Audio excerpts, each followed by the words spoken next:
Hello viewers, আসসালামু আলাইকুম। মম cooking studio চ্যানেলের পক্ষ থেকে আপনাদের আরও একবার স্বাগত জানাচ্ছি নারিকেলের মিষ্টি বড়া রেসিপিটা দেখার জন্য।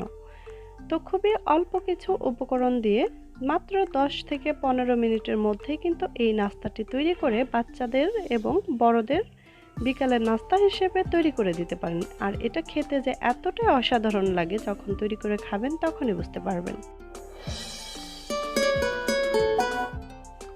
তো এখন দিয়ে দিচ্ছি 1 কাপ পরিমাণ কুড়ানো নারকেল, আর দিয়ে দিচ্ছি চিনি হাফ কাপ পরিমাণ, দিয়ে দিচ্ছি সামান্য একটু লবণ। চাইলে আপনারা লবণটা স্কিপ করতে পারেন। তো এবার হাত দিয়ে আমি এই উপকরণগুলো একটু মেখে নিচ্ছি। চাইলে কিন্তু আপনারা এখানে কুড়ানো নারকেল না দিয়ে ব্লেন্ড করে বা একটু কুচি কুচি করে কেটেও দিতে পারেন ছুরি দিয়ে। তো মেখে নেওয়াটা হয়ে গেছে। এখন দিয়ে দিচ্ছি 1 কাপ পরিমাণ ময়দা, হাফ কাপ পরিমাণ চালের গুঁড়া, চাইলে এখানে সুজি ব্যবহার করা যেতে পারে।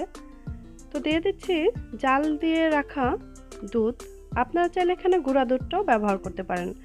আমি অল্প অল্প করে দুধ দিয়ে তারপর একটি ডো তৈরি করব।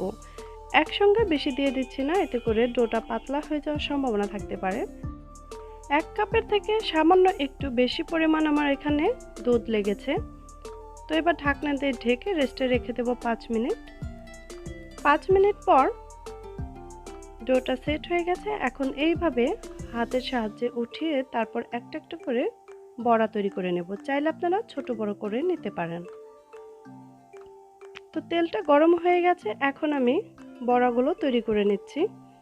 আর এই বড়াটা তৈরি করতে মিনিমাম 10 থেকে 15 মিনিট লাগবে। খুবই অল্প সময়, কিন্তু খেতে খুবই ভালো লাগে। তো এরকম কালার থাকতে আমি বড়াগুলো তুলে নিচ্ছি, আর অবশিষ্ট যে ডোগুলো আছে সেগুলো আমি ভেজে নিচ্ছি।